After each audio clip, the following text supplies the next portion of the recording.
Welcome to Commuter Philippines. I'm your host, This Right Guy. And for today's video, dito tayo ngayon sa NAIA Terminal 3. So, nakarating ako dito sa pagsakay ng jeep galing ng Heritage. At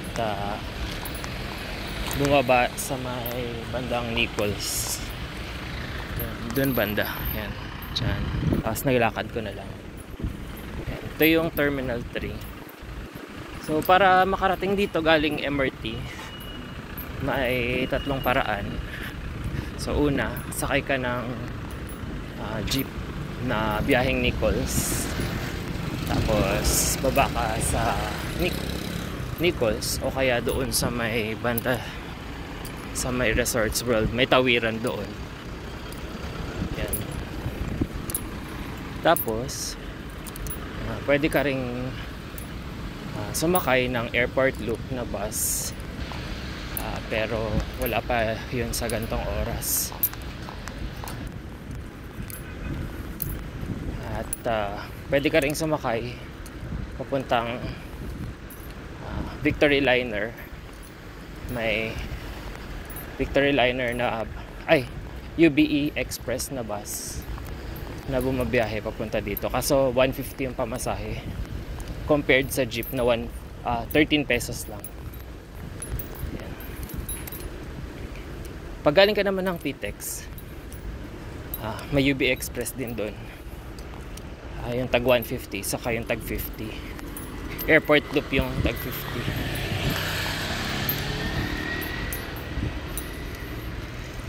Bukod doon, pwede na kayong mag-grab or mag-motor. May move it doon na terminal. Yan. Pagka sa Resorts World naman kayo bumaba, ang dadaanan nyo doon sa may runway Manila.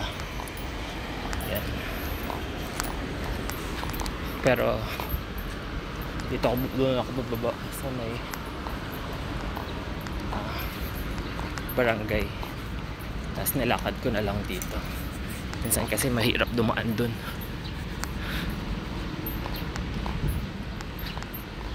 Ayan.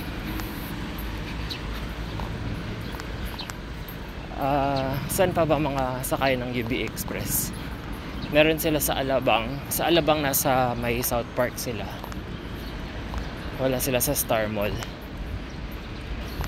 Pagka galing naman kayo ng Santa Rosa, meron din sila doon. Ang iba pa ay sa Robinsons Manila, Ermita Manila. Tapos saan pa? Pag galing naman kayo ng Clark, may bus doon na diretso ng NAIA. Ang pamasahe nasa 400. Pwede rin kayo sumakay ng bus pa Dao. And then Dao papuntang 5-star terminal, Pasay, Huwag Cubao. And then Nichols na jeep.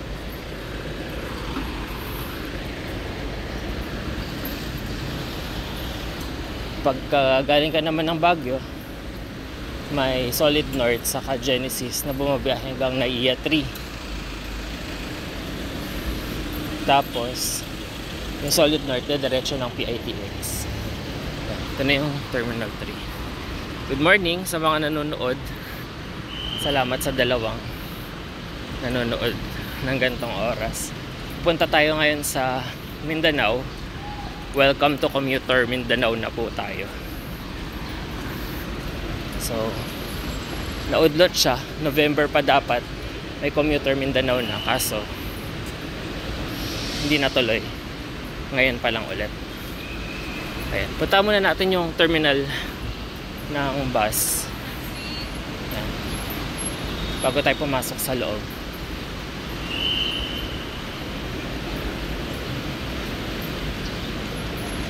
Pagkagaling ka ng Cubao, punta ka ng NAIA, pwede kang sumakay ng UB Express diretso 150, nasa 200 yata yung bayad, or pwede kang sumakay ng MRT hanggang Taft, and then from Taft Station sakay ka ng Nichols na jeep. So bali pamasahe nun, nasa 25 yata yung MRT plus 13 na jeep. So nasa wala pang 40 pesos yung pamasahe. Nasa naiya ka na.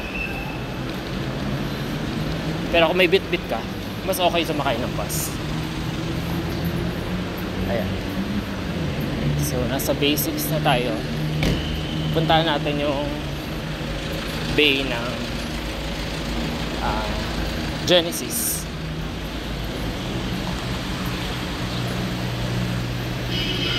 Arrival gate. Kung wala kang trip sa Naiya, pwede ka pa rin namang pumasok. Doon ka dumaan sa may Resorts World. O kaya nandun yung entrance, saka isa pa dito sa dulo.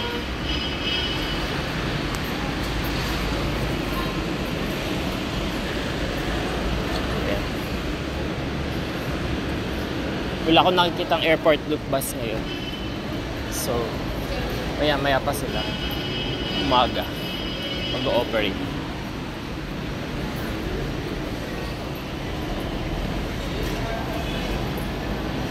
Puntahan lang natin saglit yung sa Genesis na bus bago tayo pumasok. Okay. Parating na yung Genesis na bus.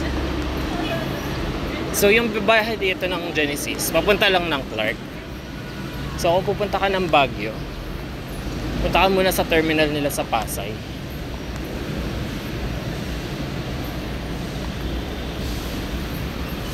Tingnan natin yung schedule. Good morning dun sa dalawang nanonood. Maraming salamat. At sana dumami pa kayo. Nandito tayo ngayon sa Naiya. At pupunta tayo ng Mindanao para sa Commuter Mindanao. Ito yung Genesis na bus pa Clark.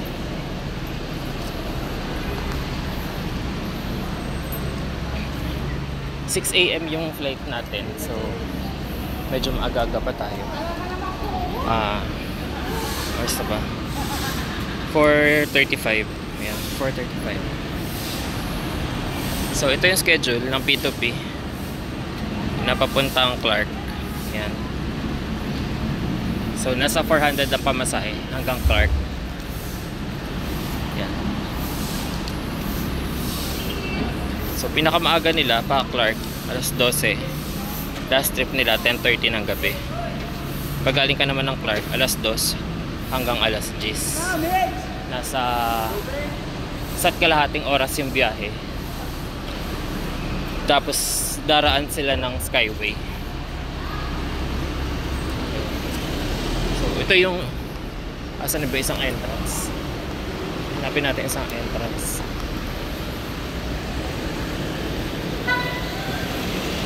So papunta tayo ng Camiguin, pero ang daan natin ay Cagayan de Oro. So hindi tayo diretsong Camiguin dahil medyo mahal ang pamasahe pa Camiguin. At yung mga dumidiretso ng Camiguin dumadaan pa ng Cebu.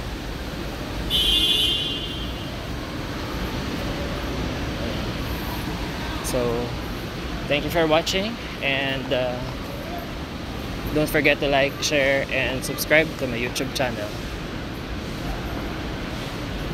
See you in the next episode of Commuter Philippines.